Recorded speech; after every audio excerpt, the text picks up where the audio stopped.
Welcome, everyone, to episode 8 of the What Sales and Marketing Got to Do with It podcast. My name is Gemma Adair, founder and principal marketing consultant at Riata Consultancy.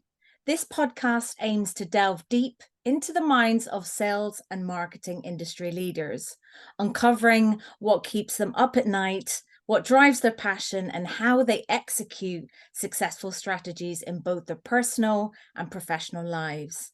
I'm delighted to welcome Mike Rodel, Director of Marketing and Client Relations at The Inside Story, a specialist B2B agency. Great to have you, Mike. Thanks for having me. Awesome. Before I ask you to introduce yourself, how was the bank holiday weekend? It was very good. Thank you. Yeah, it was filled with outdoors and wine and bike rides and walks and had a little staycation. So it was good fun. Awesome. We'll get onto the wine a bit later, I'm sure. But please introduce yourself and what you do. Sure. So I'm Mike, and as you've mentioned, the Director of Marketing and Client Relations at The Inside Story.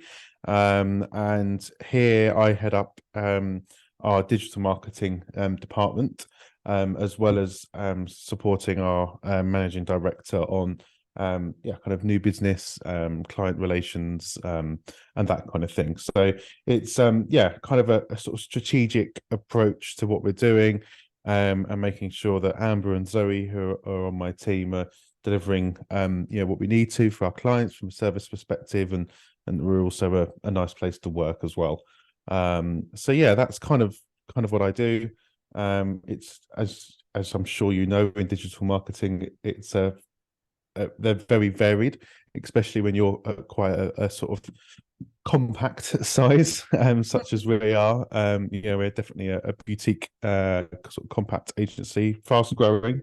But you kind of have to be sort of well skilled in multiple disciplines and prepared to sort of roll your sleeves up and get stuck in on various things. Perfect. And where did your marketing journey begin?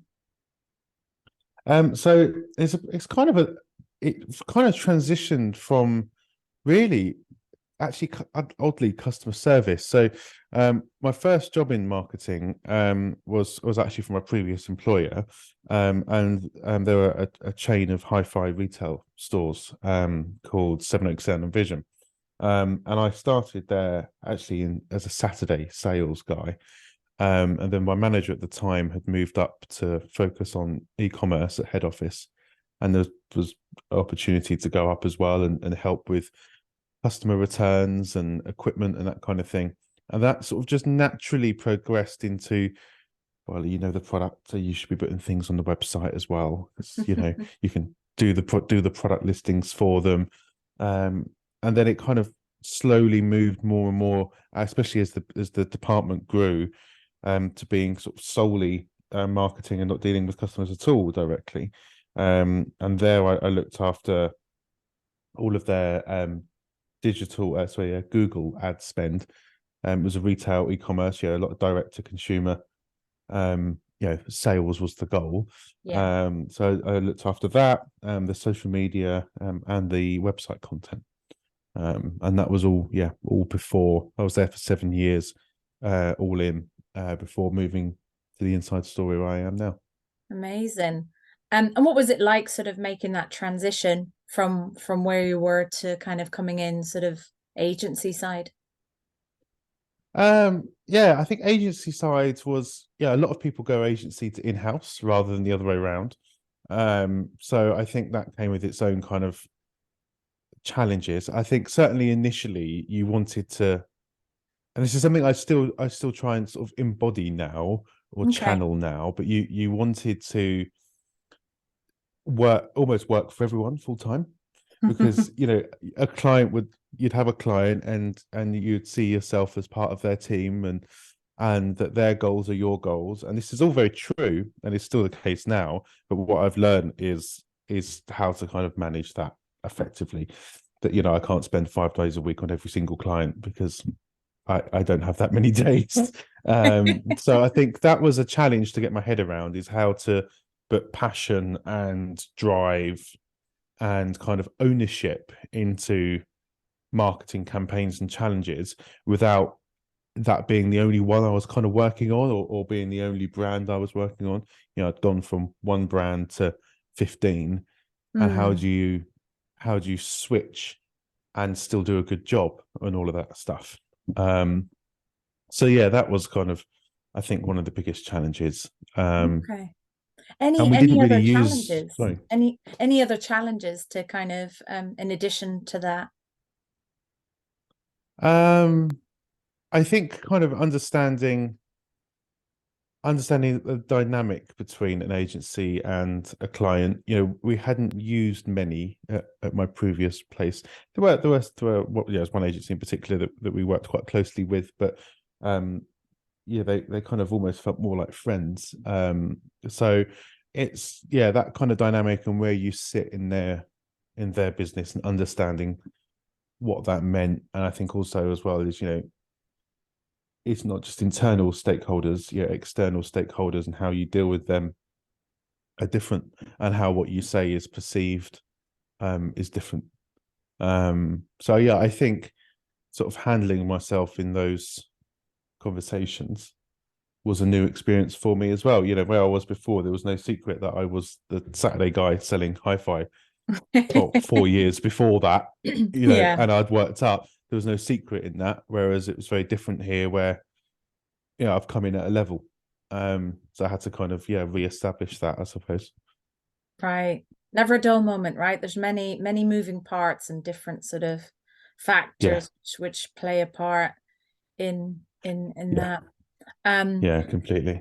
Out of curiosity, have you had any strange sort of client requests at all on any projects where you're thinking, gosh, how do we make that happen? Or we've never been asked to have that as part of a scope of a project before. What's your Um, well, I mean, I guess we're always kind of doing new things to an extent, because people, yeah, people are either asking for something different, or the industry is moving at such a pace.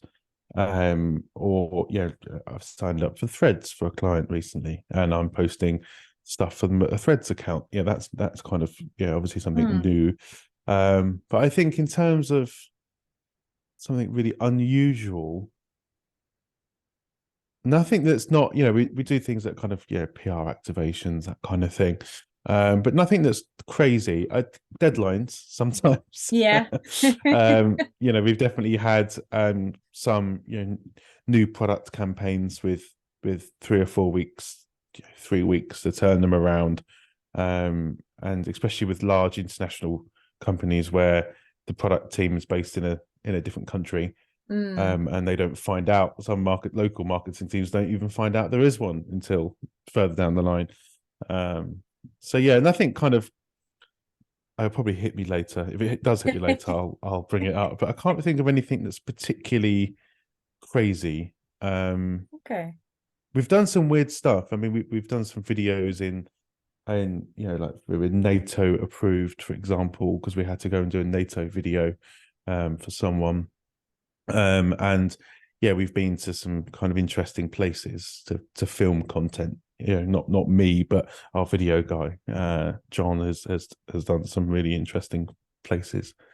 Um, but Awesome. yeah, Nice one, nice one. You mentioned threads there. mm, And not so much threads perhaps, but the whole kind of Twitter change with the mm, X and so on. yeah, What was that like for you and the team, and also the introduction of threads? yeah. So I think so. First, Twitter for our clients hasn't been a priority channel for quite a while. Okay. Um, I think I think potentially, yeah, for multiple reasons, really. Um, they're predominantly B2B, and we haven't seen much success. I mean, it may be that you know, with a different strategy, you could have that. But we hadn't seen a huge amount of success for people on there. And the type of content that we feel is successful on there doesn't fit certainly our current type of client, or the current clients that we have, that it doesn't necessarily fit their brand or their strategy really. So we've kind of more focused as a business on Instagram and LinkedIn as Okay. sort of our two biggest channels that we serve our clients for.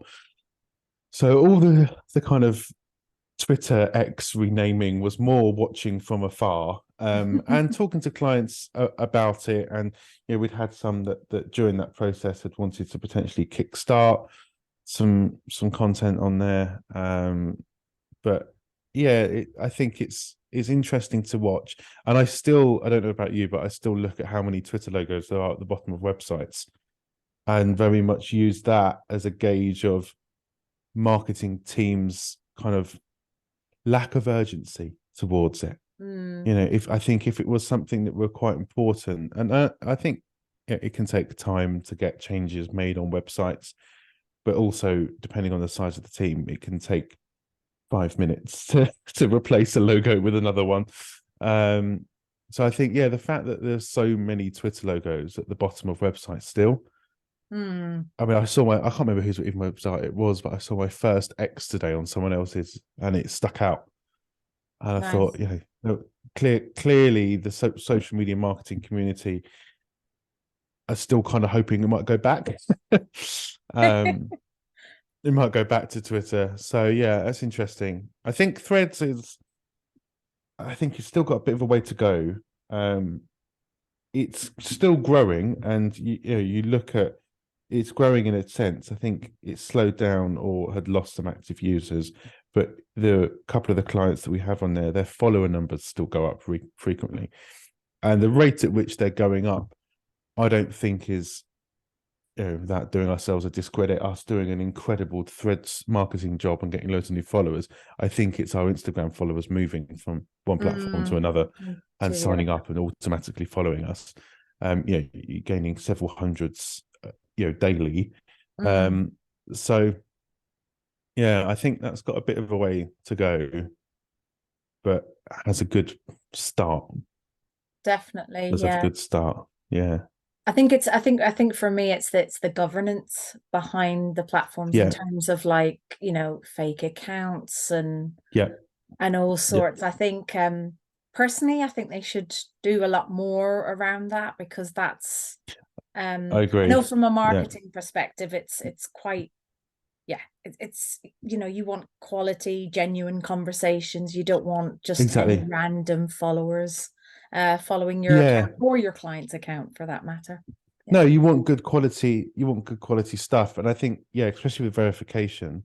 I mean, Mm, Twitter's move, which has unfortunately rippled out to other platforms to sell blue ticks.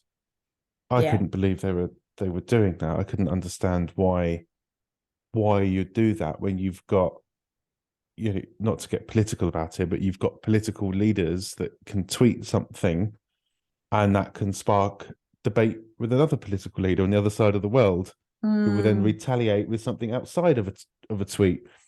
And that just seems, when you've got that level of risk and power, to let me set up a fake channel and buy a ticket, a verification badge for it, yeah. Yeah. seems seems really sort of, well, not the right thing to do. No, it makes sense. But watch the space, hey, within the next sort of what month Yeah, to the next six yeah, to 12 months, we'll definitely see what comes from all of that. yeah, Um, yeah, completely.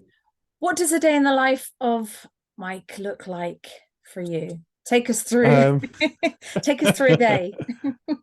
Um, well, so a few days a week I'm at home, and a few days in the office, kind of varies a bit. But yeah, generally it's there's a lot of meetings, there's a lot of client meetings. Yeah. The beginning of the week is well, going through the day, yeah. So an average day, several meetings throughout the day. Um, I'm a stickler for lunch at midday, and everybody knows that now. I think even some clients who will avoid booking meetings at midday.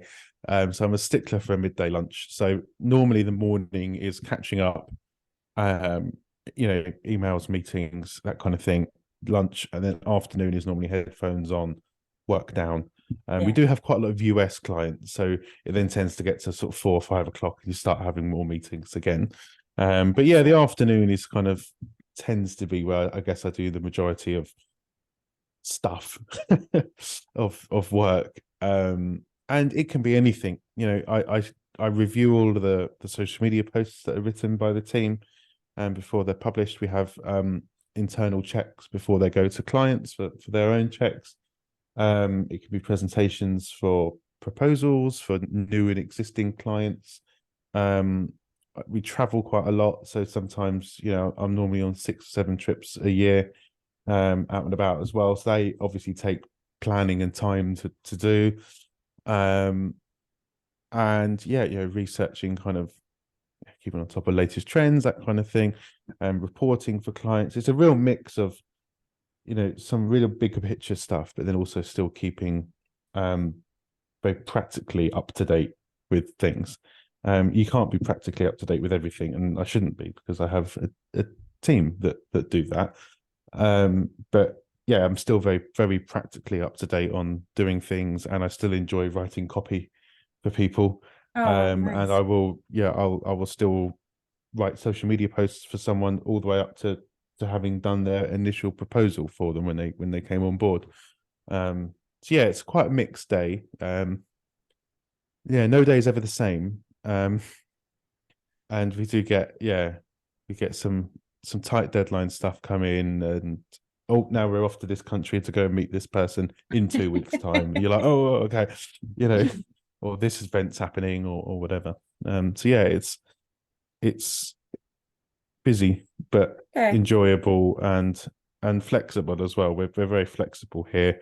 Um, if you need to go and get your car serviced, doctor's appointment, or you've got a headache or whatever it is, you can.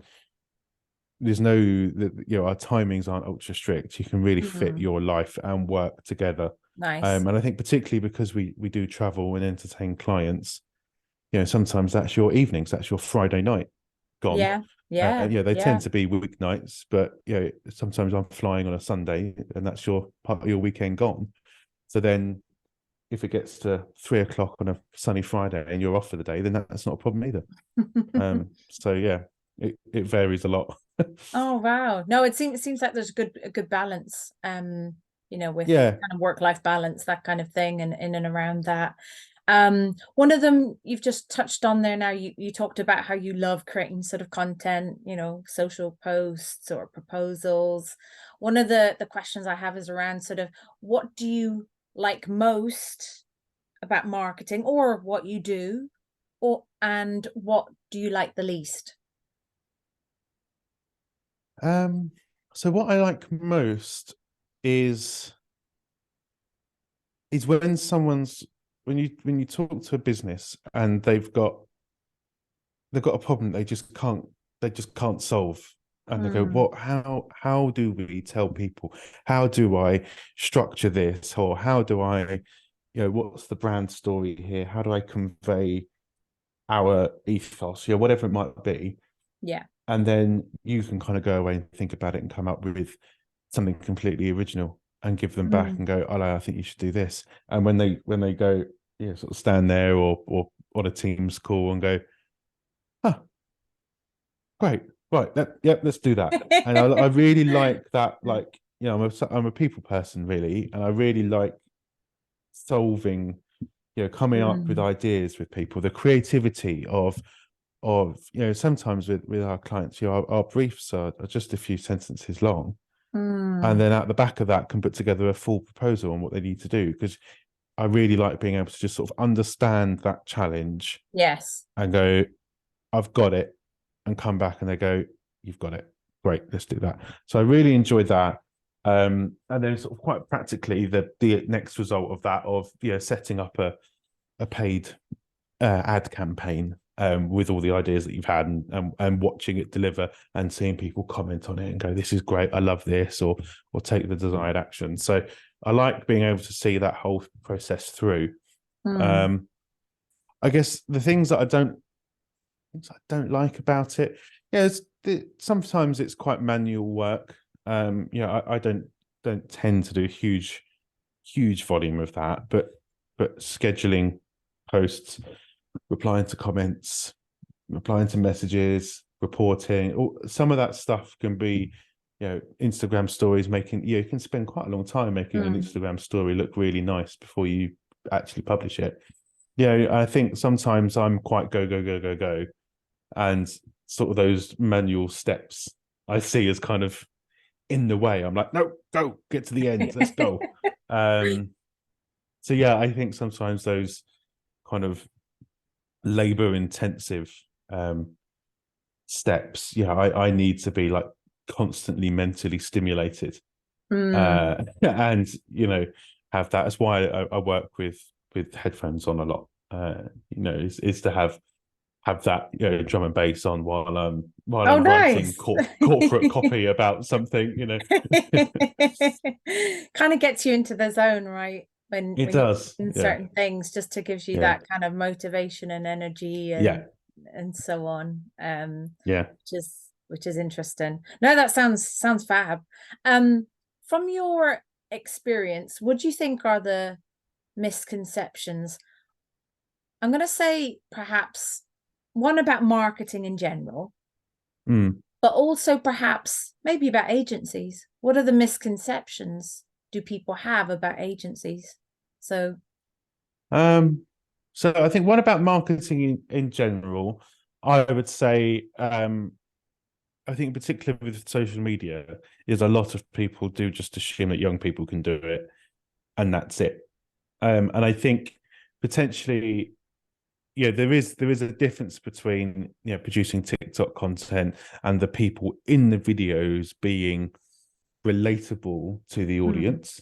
Yeah, but everyone knows that. The people in content need to be. That's why diversity is so important, because you need people who are relatable to the audience so that they can the sort of ambition element of it is connected. yeah. But yeah, I think we've had that a few times with clients where it's kind of well, I'll just get an intern to do You're not going to get the same thing. You're not going to get the same thing. Marketing taking what a company's goal is, and how does that fit into a platform objective, and then what type of content is actually going to drive that goal, and is it the right thing, and is the journey right? What happens when they click on it? Does the landing page have any relevance to the thing that they've just come from? And all those things that come together, there's an element of being up to date with the latest trends and Instagram stickers and platform nuances and that kind of thing, which perhaps a younger generation would have. But I think that's changing as my generation. I've been brought up with computers. Yeah, they're a part of me. Mm, So yeah, I think that's a misconception people have, is that it's easy, and that anyone can kind of do it. mm. And then when you talk to people, people come with you with problems, and it's just how do you connect those two groups of people Yes. together and go, you've got this problem, and you're seeing this as you should, as how do I solve this? I need an expert in their field to solve it, and someone going, oh well, I'll just get my son to do it. It's not the same Yeah. thing. Yeah. um in terms of misconceptions about agencies, I mean, I've only really worked at this agency, and one of the things we get told a lot is, oh, we went with you guys because you just get it. And we Okay. kind of go, okay, well, you just sort of seem to get it. You get it. And Yeah. I think from that, and then looking around at marketing networking events and things like that I've been to, or people that I've then spoken to who aren't necessarily looking for an agency, it's the I don't think people appreciate that agencies can, especially us, because we're a specialist in the industry we operate in. We understand it. I mean, a couple of the Mm, guys here are founders, journalists of magazines in the industry. One of them's a musician himself, So we're marketing stuff to people who we know. Mm, And we work within the event entertainment sort of technology sector. And we understand the buying process, and we understand that each market is different. And we understand that microphones and how they work and why they're important and that kind of stuff. So I think agencies can really, especially if you choose a specialist agency, they do understand. They understand how things work, and there's a reason why. If you worked with 10 different clients, all that level of experience versus an in-house marketer, they are different. yeah. I get challenged on things that I wouldn't do if I was just at one company Mm, because they're not the same. you know then one's a yes, yeah, campaign yeah, for a completely different audience, and then one's a TikTok campaign, and one's a thingy, and one's a that. So I think, kind of that level of choose if you choose the right agency. Some of them clearly are too generalist, but I think if you choose the right agency for you, they will understand your business and they will understand your target market. yeah.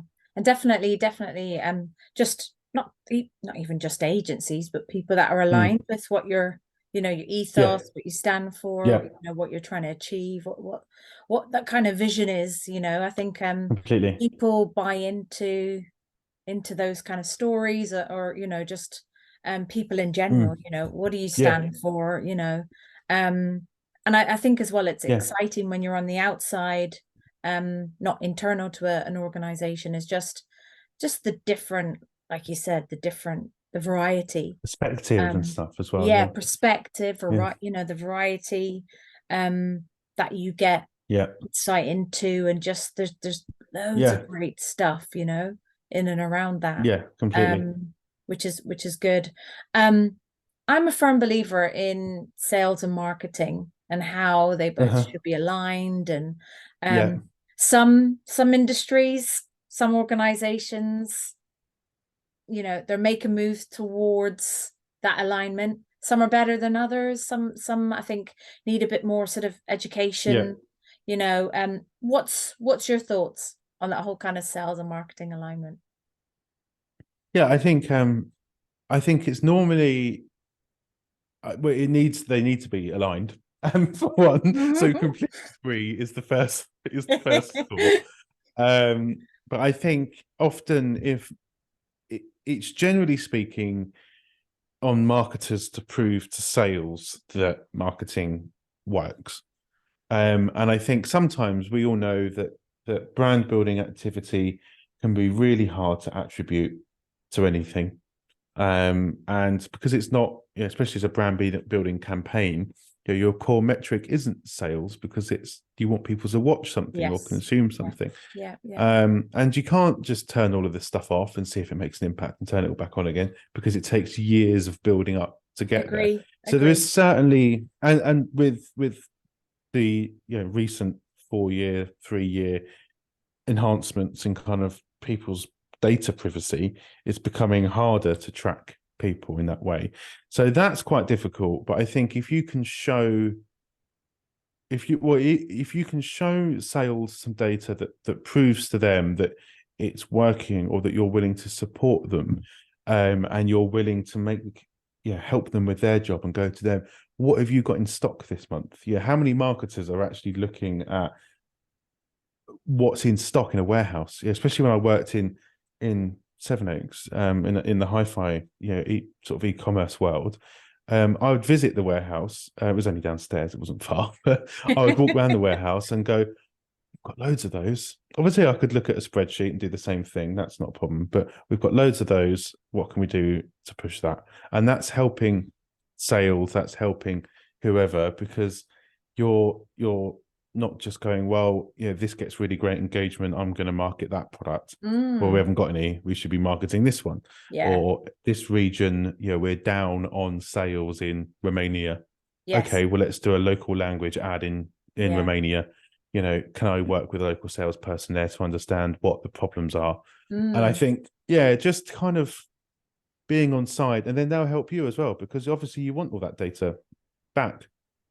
You want to know what's selling the most, because that's showing you, you know, which products on your Google shopping list are going to Yeah, get yeah. the best cost per conversion rate, because you're not trying to sell something to someone who doesn't want it. You're selling them what they've already proven is required by the market.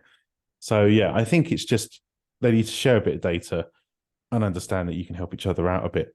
And I've never understood. I've never kind of got why they don't get along, other than I think sales find marketing a little bit annoying. But which I guess is understandable from the outside in some ways. Yeah, you're having a creative workshop, and it sounds like you're talking about anything other than work. But yeah, I think they just need to, yeah, learn that each other are there to help. And the Each same with other. all the other parts of the business. You know, get marketing doesn't get annoyed with the accounts department because you need the money. You know, that's just there's a Where's my quid pro budget? quo. Yeah. Yeah, yeah, that's Yeah. that's true. I think when, when targets increase and it's kind of like, oh, what budget do we have to use? And, Yeah. oh, we'd seek the support from an external agency, but we can't go to an external agency. We have to, Yeah. I think in a lot of cases you have to leverage resources, whether they're internal, external, what's available to you. Um, Yeah. and Yeah. like you said, yeah, it's getting that buy-in and kind of It I think is. metrics and data is quite key. I think Yeah. showing your ROI off the back of activity that you did is it's kind of Yeah. that 360 loop, right? With every Yeah. activity that Completely. you do, you know. Yeah, and I think as well, yeah, data is important, and yeah, you look at to go to like a product marketing team, and if you showed them, I've got from sales, I quite often work with salespeople to build ad audiences, especially LinkedIn, because Yeah. they're based on job titles. Yes, they are. So Mm, I'm like, give me some examples of people, and I'll reverse engineer an audience from their LinkedIn profile, yeah, because that's who you've told me you're actually selling to. And yeah, then I think if you've got that hook up, and then you're going to say, right, I've driven 10,000 of them to a landing page, but none of them have bought anything. Well, you can then go to the product development people, the product marketing team, and go, sales have said these are the right people. I've got X amount of them here at a cost per click, which is reasonable. yeah, We've not sold any, something's wrong with the product. So if everyone's working together, exactly. it Yeah. shouldn't come as new news to Yeah, people that it's the trying to outcome will be better. it's trying to find the gap, right? It's trying to find Yeah, like what's the missing part or what's not working as part of yeah, that kind of journey. And I think a marketer's journey, or when they look at journeys, shouldn't just stop at sales, shouldn't just stop at the accounts or, you know, the mm, account management team. It should, like you said, pop down to the warehouse or kind of like ask yeah. further like questions, be Further inquisitive, questions. be, Yeah, to because there might be a question that they may ask that no one's ever asked before, but they've got a exactly. And very yeah, valid question. and that's exactly it. And that question that's been asked that no one's asked before is exactly, without blowing like an agency's trumpet, but that's what's quite good about working with an agency is it's a different perspective. It's an Mhm. outsider's perspective Yeah. without all of your internal stuff, politics, characters, limitations that could hinder that. It's an external perspective, and that's the same for in-house teams with seeing what each other are doing. It's an external perspective on, oh, why aren't we doing it like this, or why don't we do that? Yeah. Yeah, definitely. Yeah. Um, for someone that is perhaps looking to get into marketing or work for an agency, what advice would you give them? Don't. No, I'm joking. And that could be someone that perhaps just wants to maybe just try out marketing as a career, new Yeah. career, or perhaps someone that's a younger person that's graduated, they've just done their marketing degree, or perhaps something similar, which they have transferable Mhm. skills. It could be any one of Yeah. those scenarios. I think yeah, obviously it depends if I'm not formally qualified. So I haven't done a marketing degree, but I did when I started out quite a lot of the Google certifications. Yeah. So I think if you haven't really got any experience yet, want to start that process, I'd look at some of the Google Workshop stuff, because I think if you can show a good understanding of search ads, to go and take that to a business that is looking for someone who's doing it, it might be entry level, but that's quite a good start. I think I think go general as well to start with. People, maybe that advice was more relevant when I started out, because I think these days I quite liked going in generally, because you could then pick something Find that out what you out like. of that, Yeah. that worked for you. So I'm more social media led than when I was previously. I was more sort of search engine led, and I know that I enjoy that. Whereas I think if you just picked SEO and went down that route, you might actually go, oh, this is not for me. So yeah, I think try and go general first, and on a topic that's interesting to you, because you can write about that. You haven't got to be great. You haven't got to be a great copywriter to be able to write passionately about something. It might not be great copy that comes out of it, but you've started on quite a good footing. I've worked in audio for like sort of 10 to 12 years now, and I like my music, and I like going to live events, and I like listening to music at home. So I could write about it, and can write about the experiences that it generates, even without a huge amount of marketing experience. So yeah, I think things that you're passionate about are good. Yeah, I think if I was starting from scratch again, I'd potentially, what I did when I got my first job, which makes you sound really old, is I took printed CVs around to shops on the high street. Yeah. And that's As you how I do. got my Yeah. That's how I got my Saturday job at Sevenoaks, which ultimately has led to me doing this. Yeah. And 12 years ago, I walked in with a printed CV.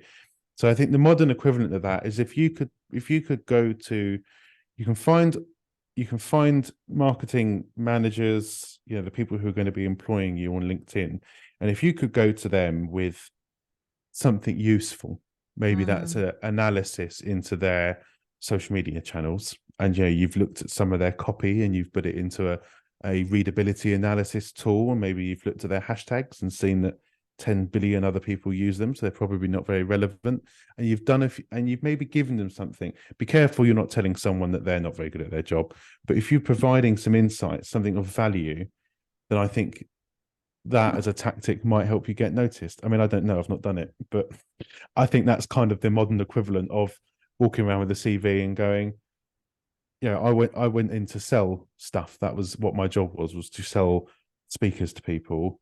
So I could prove by my confidence of walking in with the CV and talking to the manager for 5 minutes before I left that I could approach people. Mm. So I think the modern equivalent is find your target market. Yeah. Think of it as you marketing yourself. Find your target market on LinkedIn and deliver them something with value, which is Yeah. what marketing is anyway. Yeah. Exactly. Exactly. And I don't like the kind of term think out of the box, but you have to kind of explore Yeah, different avenues and just kind of be a bit you do. innovative in that Yeah. sense, you know. Yeah, I'm agree. I don't like, yeah, think outside the box is just such a cliche for have a better idea.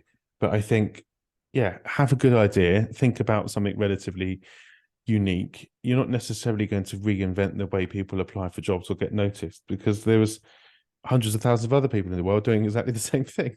Exactly. Um, And that's probably that's reason more why mm, you need to stand out, right? And mm, differentiate yourself from the crowd, because it's saturated, yeah, it's extremely competitive. So how do you stand out, and how, in the yeah, most authentic way you can possibly do that in.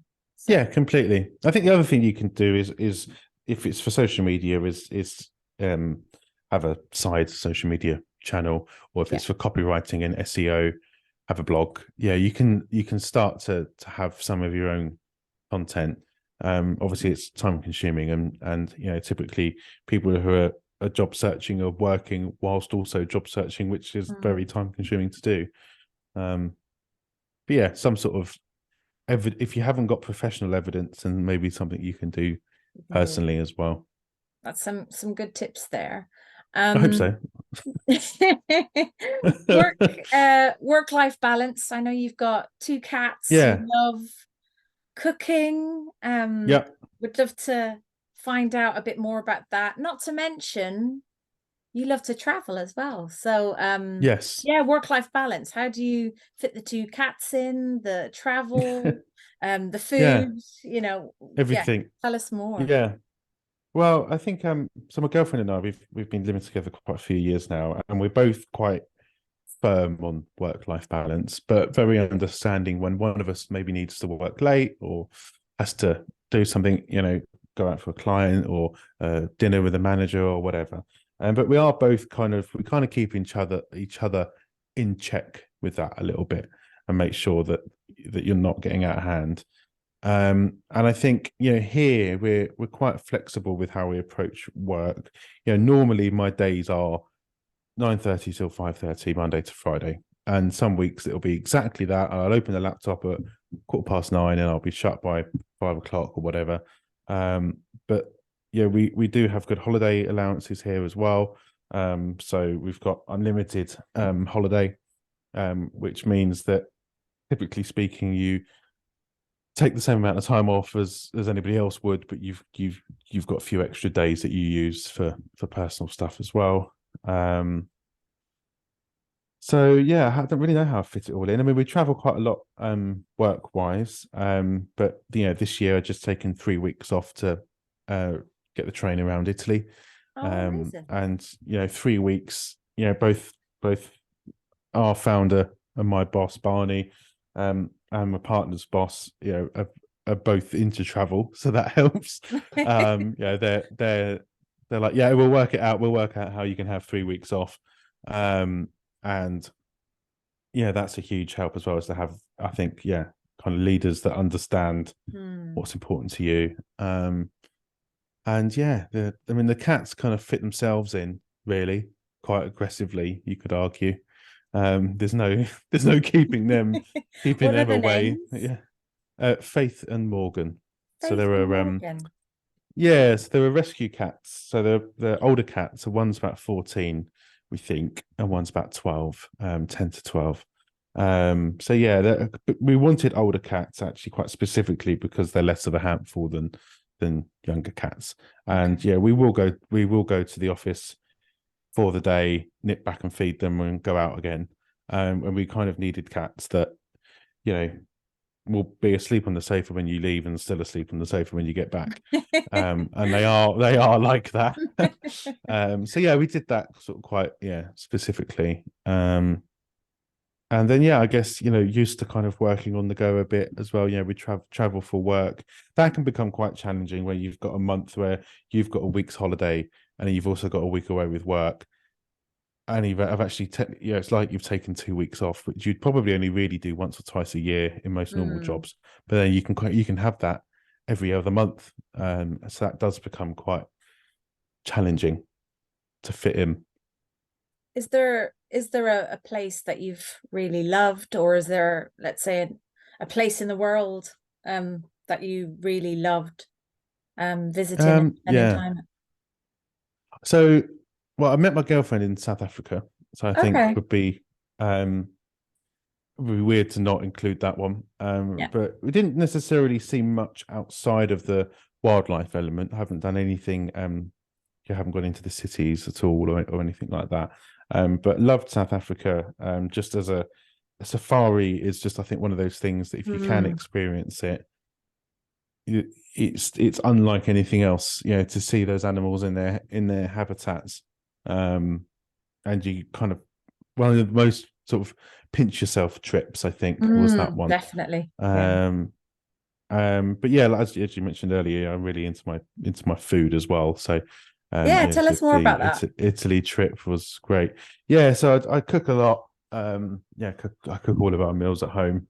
And yeah, I also produce some videos and stuff for my own Instagram page, um, which kind of show you how to make a meal. So yeah, I just really enjoy it. I enjoy cooking for other people. I enjoy trying new things, going to a market and buying a list of Fresh. obscure ingredients I've not cooked with before. And great fresh foods. Yeah, I love to go to Borough Market in by London Bridge a lot. We've got a local Asian supermarket near us, which I sort of quite regularly go in and buy some ingredients to play around with. So yeah, it's a relaxation for me as well. I think people, I post quite a lot of cooking videos, and people have asked me, a few of our clients actually follow me, and have kind of gone, how do you have the time to do that? It's like, well, it's actually a lot of the time it's how I'm decompressing as well. Yeah. Like I've recently I've actually got a new pasta maker on order currently, Oh. but started making pasta, and I just found the whole process really relaxing. But then at the Oh, end of it, you've got nice. homemade pasta. So you're like, well, great, it's a win-win. And yeah, sometimes that is the relaxation as Oh, well. So element instead of of it. wanting to do something else, it's a two birds, one stone thing. Right. And what Um, would be your fave sort of cuisine? Do you have a fave cuisine? Not necessarily, no. So eat pretty much everything. um, I think I like my cooking style is quite sort of European British. Yeah, very Okay. much the sort of thing you'd probably see on a pub menu. And when you go for pub food and they've got bao buns on one side and fish and chips on the other, kind of that sort of thing. So yeah, I enjoy obviously roasts during the winter season Lovely. are a British classic. But yeah, I enjoy cooking curries. Yeah, barbecue's probably one of my favorite Oh, things to nice, do. I nice. absolutely love cooking barbecue. Um, Oh, yeah, I think there's awesome. something about being outside, you got the fire on, and you're cooking up a load of stuff, and everyone goes, "How did you cook this on a barbecue?" And I like that. So what would if I said you invited me to, a come dine with me with Mike, Yeah. what would be on the menu? Starter, main, and then what's for Um, pudding or dessert? hmm. So I quite like cooking things that are a little bit unusual for a starter. So I've done like pigeon breast before. And Okay. but I mean the first question would be, do you have any dietary requirements? Of course. Yeah, that would be a If good you're a vegetarian, then maybe that would be a bad idea. But yeah, so I quite like doing things like that, or things like scallops with sort of black pudding and asparagus and that kind of stuff. Something that's a little bit. Oh, I haven't cooked that at home before. I quite like Mm, doing that. Um, and then for mains, probably a good steak. I good. like Oh, I doing a love a steak. steak. Love a steak. Yeah, Love a steak. love Yeah. a steak. Yeah. Yeah, I've got a couple of cast iron pans at home. I've actually I bought myself a 3 kilo vintage cast iron. The ones that people Oh, used to warm yes. up Yeah, on yeah, the, yeah, yeah, yeah, yeah, yeah, to iron the, yeah. and I put that on top of Oh, steaks to brilliant. to get a good sear on. So I quite like doing all that. And then I'm not very good at desserts. My girlfriend normally does the desserts. We have quite Nice. a distinct split there. Oh, that's Um, nice. but yeah, so she tends to do the desserts. Um, we've done a few things together. So we've made a creme brulee together before. So Oh, maybe creme I'll brulee put is lovely. put creme Yeah. brulee. Yeah. She got me a little blowtorch for Christmas. So any excuse to blowtorch stuff is The is utensils in your taken. kitchen must be vast. There is a lot. Yeah, the She spice must, she drawer must is be, also she must think, oh, another Amazon delivery. Gosh, yeah, yeah, yeah. he's Yeah, I was telling ordering her about again. this pasta maker over the weekend. I was sort of telling her all about it, and she just kind of said, "I trust your judgment to decide if we need one and purchase one." So yeah, I think You that got it. arrives that arrives today. I think yeah. What is your passion in life and what drives you? Hmm. My passion in life, encompassing professional and personal and kind of. I'm not sure really. That's quite a big question. I think yeah, I like people. I like Mm, to have a good time with people. And I yeah. think whether that's professional or personal, I like people and I like spending time with them and I like working with them. I like cooking for them. I think, yeah, anything where there is, you know, to give someone else delight Yes. and have a good time with someone Nice. Yeah. is really good fun. And yeah, like I say, with all of my clients at work, I always aim to build a personal connection with them too. We should be able to go and have a couple of drinks and not chat about work for an hour or two, Mm. as well as be able to talk about work. So I really like, yeah, kind of getting to know people and being able to, yeah, sort of do good by people. So I think that's probably, yeah. I mean, That makes more sense. practically, yeah, I mean, obviously I mentioned, yeah, love food, animals, travel, all that kind of Yeah, yeah. stuff. All of those in the mix. Yeah. All of those other things. Yeah. So yeah, I think that's yeah, Okay. probably Is my there passion. is there anyone dead or alive that inspires you or inspired you throughout your sort of career or just in personal life? You know, is there anyone that springs to mind? Um, Not immediately that inspires me. I think you look at people, sort of friends, partners, family, work colleagues, clients. And I think certainly from like a success perspective, there are people that, oh yeah, I'm not going to name people that I think are particularly successful who I know, but there are, you look at people who kind of have what you think you want and are in a really good place or are doing really well professionally and that kind of thing. And I think I find the fact that we have a weird mix in this country of like, yeah, sort of class-based stuff, but you can work hard and do well, and have a nice life from it. So I think when I see people and meet people who are like that, but are also very humble and sincere about it, I think that's the perfect mix of worked hard, kind of got what they want, but they're not rude about it. They're nice Mm. people, and I think that's kind of what I'd like to be is successful but not an arse about it. Sorry, I don't know if you are clipping swearing on this podcast It's or not, okay. but but yeah, we actually have a rule here as a company, which is we've got three company rules. The first one is don't be a dick, which I think is overlooked, and sorry, not overlooked by us, but is more important than it may seem. But yeah, don't be a dick. Always get the receipt and don't die are our three Nice. mottos. But yeah, I think just don't be a dick thing is quite important. It's very, very important. And it's interesting because I was did a speaking session, and my um collaborator, the speaker that was on stage with me, he actually said that to the audience. When you're networking and when you're showing up to people, Yeah. just don't be a dick. Just, Yes, just not it's, that. Yeah, it's it's not that just hard.